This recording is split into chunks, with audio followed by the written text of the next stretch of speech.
पुण्यामध्ये गेल्या काही दिवसांपासून मुसळधार पाऊस सुरू आहे आणि पुण्यातील हे चित्र आपण बघू शकतो. सध्या आपण धानोरीमध्ये आहोत.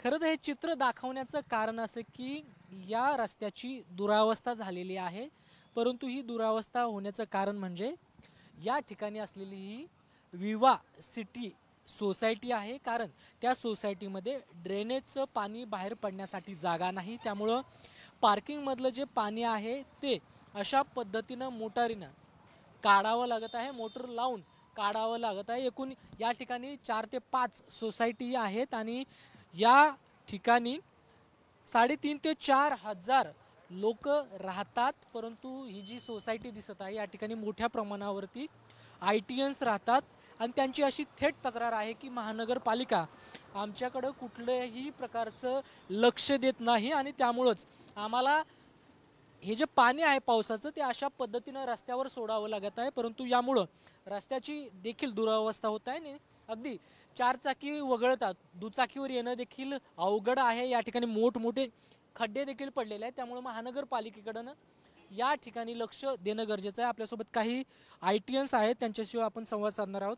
काय नेमकी मागणी आहे आणि किती दिवसापासून हा त्रास तुम्हाला सहन करावा लागतोय? हा त्रास आम्ही मागच्या वर्षभरापासून सहन करतोय आणि त्रास म्हणजे नेमका आम्हाला त्रास आहे की आम्ही तिकीट रेस करतो BMCला की आम्हाला असे इश्यूज आहेत. आमचे रस्ते खूप खड्डे पडले आहेत आणि ड्रेनेजची व्यवस्था व्यवस्थित नाही आहे.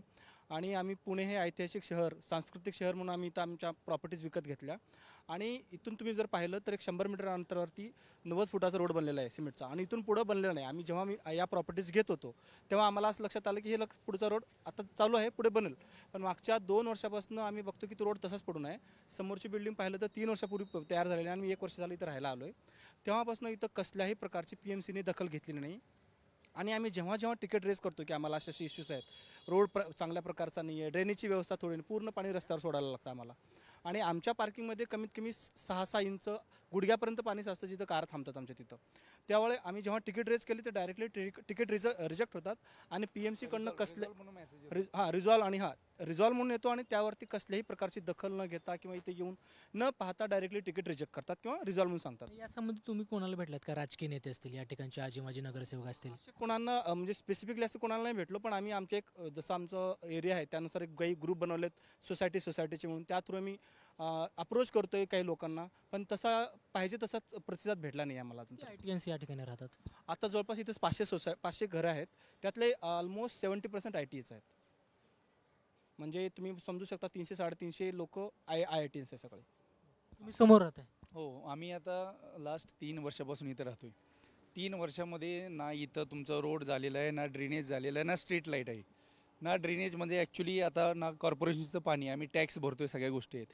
त्याच्यामध्ये ना आमचं मुलांची स्कूल बस येते, ना कोणते ऑनलाईन तुमचं ओला उबेर कोणते येते. पावसामध्ये ॲक्च्युली सर्व गोष्टी आम्हाला न्यातीपासून कनेक्ट होतात.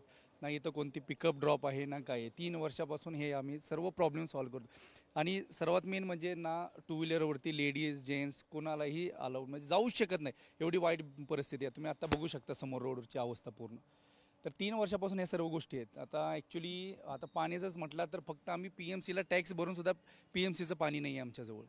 तर आता आमचं महिन्याचीच बिल जरी पाहिलं तर 3-3.5 लाख रुपये आम्ही फक्त PMCचं फक्त पाण्याचे टँकरचे पैसे भरतोय.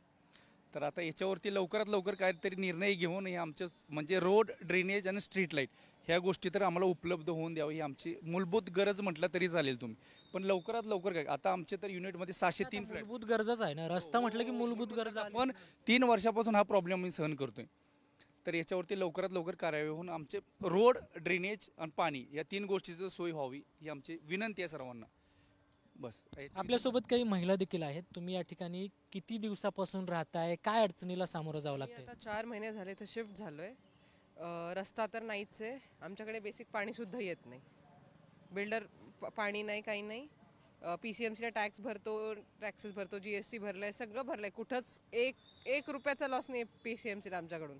तरी आम्हाला इथं काहीच नाही आहे. बेसिक माझा असाच प्रश्न आहे की तुम्ही टॅक्स घेताय, ते पैसा गेला कुठं? कोणी येऊन बघत नाही आहे. पॉलिटिशियन्स म्हणतात करतोय, कुठं करताय, काय करताय? कोणीच आम्हाला प्रतिसाद देत नाही. हे तरी फार चांगले बोललेत तुम्हाला. आम्ही तर एवढं चांगलं बोलू शकत नाही, कारण की इथं मीच 2दा पडली आहे. फुल ट्रॅव्हल करताना पाण्यात कसं होतंय बघा. मुलांच्या स्कूल बस येत नाही, आम्हाला बेसिक रिक्वायरमेंट नाही, भाजीवाला सुद्धा म्हणजे काहीच नाही आहे. उद्या कोणी मेलं ना ॲम्ब्युलन्स पण येणार नाही आहेत, ॲम्ब्युलन्स सुद्धा येणार नाही आहेत. एवढं वाईट परिस्थिती आहे आमच्या बिल्डिंगची. आम्ही टॅक्स भरलंय, सगळं भरलंय. कुणी इथं जेवढे थांबलेत ना, हे बघा 3 वर्षापासून भरतायत, काहीच फॅसिलिटीज नाही. आणि मग तुम्ही, माझा मेन क्वेश्चन कसा आहे, एवढं खराब परिस्थिती आहे ना, तुम्ही सँक्शन कसं करता प्लॅन? तुमचं बेसिक काय की प्लॅन कसं सँक्शन झालंय? म्हणजे आता मी काहीही बोलू शकते कॅमेऱ्यावर, असं नाही की मी घाबरतीये, पण तुम्ही बेसिक सँक्शनच का केलं जेव्हा तिथे पाणी नाहीये, ड्रेनेज नाहीये, काहीच नाही, रस्ता तरी पाहिजे ना. बेसिक आहे. स्ट्रीट लाईट बघा, रात्री तुम्ही 8 नंतर तुम्हाला कोणीच दिसणार नाही इथे, 100 फुटावरती कोणी चालत कोणी दिसणार नाही. या ठिकाणचे जे रहिवासी आहेत, ITNs आहेत, त्यांच्या संतप्त प्रतिक्रिया आहेत. अगदी या ठिकाणी 2 ते 3 सोसायटीज आहेत आणि यामधले हे नागरिक आहेत, वेगवेगळ्या ठिकाणी राहतात. परंतु अगदी सोसायटीच्या समोर बघितलं तर मोठा खड्डा आहे, या ठिकाणी पाणी देखील साठलेलं आहे. आपण आतमध्ये देखील बघणार आहोत की पाणी कशा पद्धतीनं साठलेलं आहे. मुळात हे जे पाणी आहे ड्रेनेजच्या माध्यमातून बाहेर पडणं गरजेचं आहे आणि त्यानंतर खऱ्या अर्थानं या ठिकाणचा जो रस्ता आहे तो जलमय होणार नाही. परंतु ड्रेनेज नसल्यामुळं या ठिकाणच्या नागरिकांना मोटारीनं पाणी काढावं लागते, मोटारनं पाणी काढावं लागते आणि त्यामुळं रस्त्यावरती हे पाणी साठते. खरं तर महानगरपालिकेकडं त्यांनी संतप्त प्रतिक्रिया जी आहे ती व्यक्त केलेली आहे आणि आम्हाला आमच्या मूलभूत गरजापासून आम्हाला वंचित ठेवू नका. या ठिकाणचा जो रस्ता आहे, ड्रेनेजची सुविधा आहे ती देण्यात यावी अशी जी मागणी आहे ती महानगरपालिकेला केलेली आहे. कॅमेरामन गोपाल हरनेसह कृष्णा पांचाळ, धानोरी, पुणे.